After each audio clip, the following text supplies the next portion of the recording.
All right, what's up, everybody? Happy Monday. Hopefully, everybody had a great weekend. Fantasy football playoffs, NFL DFS, basketball, real life football. Just a crowded weekend of sports. Definitely. I think it was one of the worst first weekends that the Browns and Packers won also. Yeah, maybe ever.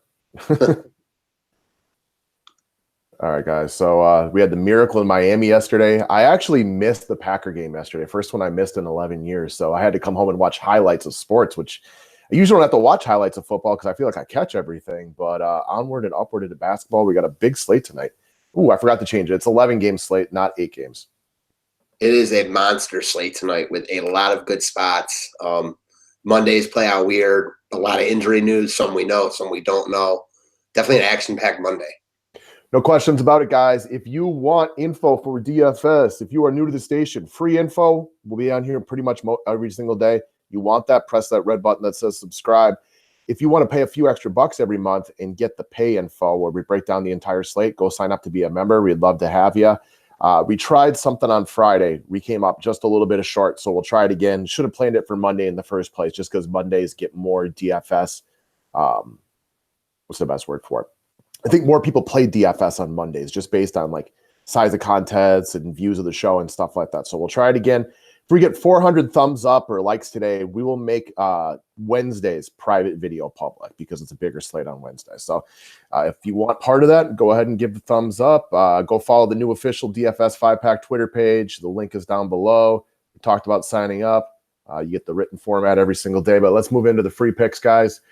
Trey Lyles, and I'll be honest, I'm not really sure why his price didn't go up. I know the Memphis matchup is shit, and that's one of the last places you want to play people against, so it is far from a perfect matchup, but Lyles played 38 minutes the other night in the absence of Paul Millsap, and while that might be on the high end because 38 minutes is a lot for anybody, I don't see him taking a major dip. Maybe he goes down to 32, but they obviously have him earmarked as somebody they want to get a lot of run.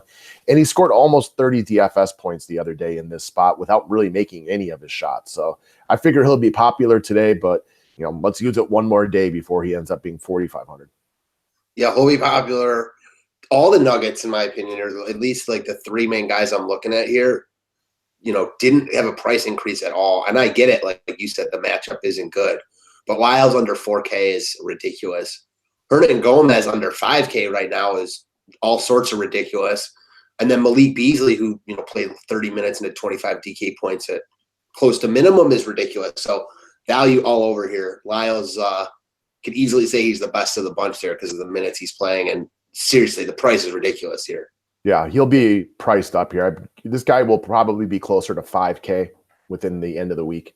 Would be a good estimation. He's a good player. Like, this is not a scrub, as we talked about the other day. He knows what he's doing out there. And if he's going to see, double the minutes, you could expect that his production will go up by a good number. I figure this guy will be averaging 25, 30 points a game in the absence of Paul Millsap would be my best estimation. Like, even in this shitty spot, I still expect close to 30 DK points. I really do. All right. So that's chalk talk number one. Let's go chalk talk number two. I feel like you got this pick over to me before I could say it because you wanted to I don't know, because I beat you the other day with Tristan Thompson or whatever it was by saying it first. Joel Embiid, we talked about this one the other day, and then he got scratched 15 minutes after we were done. I doubt that happens again today. Yeah, so a couple other things too. So first off, we talked about Embiid like after the video, and you were like, you said something to me like, oh, I was all about the fade. And I wasn't really all about the fade, but even just hearing you say that scared me. Now his price is even cheaper. He's been talking about how shitty he's been playing. I mean, everything lines up for a crush spot here, right? I figure he's going to be insanely popular. The only thing that I don't like about Joel Embiid today is the fact that Detroit's very erratic. In a home game in Philly when they're full strength, I don't trust Detroit to not take a giant poop all over this game and for it not to be like a major point discrepancy. They're not a bad team, but they're really erratic. They have some really ugly games where they just don't show up. That's the only thing that causes me any kind of hesitation in Joel Embiid. If this game sticks within 15, and it's difficult not to bet a team that's currently slated to be in the playoffs, not to keep a game within 15. So assuming that, you got to assume that Embiid goes out, owns Andre Drummond like he does every time they meet up. He's fresh legs. He's well rested.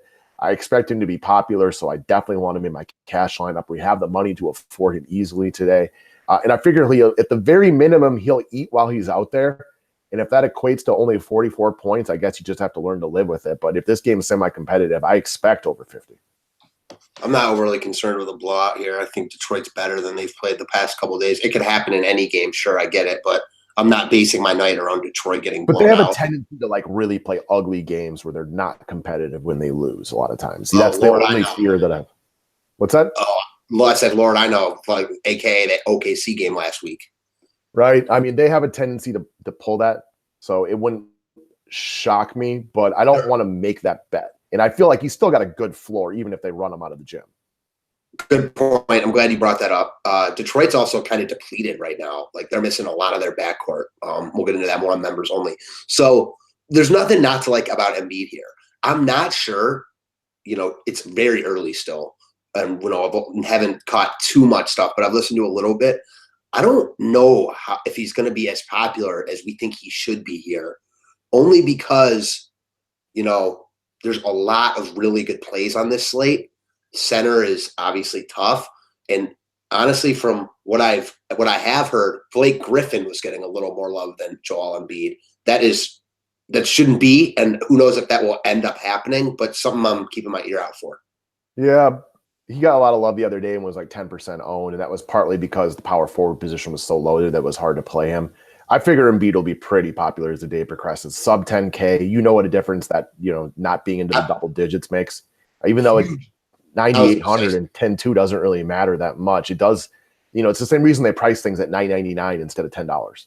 That's such a great point, man. Because that is like a big counter to what I'm saying. Because first off, people love playing him anyways. And now that just that 200 under 10K, I lean to the fact that I think he's going to be one of the more popular guys in the slate. I don't think he's like, there's so many guys on this slate. I don't think it's the type of thing where you have to play him because of that, or you have to fade him and turn anything like that. I just think he's really solid everywhere. Yeah, it's weird how that changes people just from like a human being perspective. Like who out there doesn't have a wife or girlfriend who comes home like, look, I got this at 50% off. And you're like, no, they marked it up and they told you it was 50% off. That's actually what it costs, but they fall for it every single time. Yeah. And, honestly, I feel like I'm a little bit at fault here because seeing that 9,800, I'm like, wow, he's under 10K. That is a little bit eye-opening. Right. And what does $400 really matter? It doesn't. But people want to make that little difference. Yesterday for my NFL cash lineup, I left $600 on the table. But even like in my mind, I know I keep saying like, it doesn't matter. It's $600 of 50K. It's a small amount. Play the guys you like. Like you're still like, well, but what if I could get more value somewhere else? Like it's just, that's how the brain thinks. Oh yeah. You have to keep telling yourself it's okay. Exactly. All right. Next up. So what I think is kind of funny to me is there is a ton of good plays out there that there's a lot of times I think Sacramento, Chicago would be a place people would load up. But I do think it goes slightly under the radar by comparison to what it normally is tonight. And this game's got monster DFS points written all over it. So Sacramento pushes the pace. And I feel like the Bulls are a team that they'll push or they'll play slow. They kind of piggyback off what the other team does. But when it's Sacramento, I think they'll play fast tonight. We're going to see nice pace.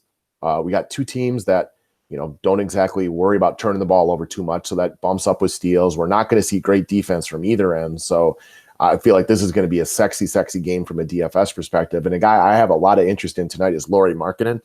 First off, if you didn't play NBA DFS last year and you're a little bit new to the game and maybe you don't know Lauri Markkanen at all because he's only played a couple games this season, he's coming off of an injury, but this guy's good. This guy can flat out ball.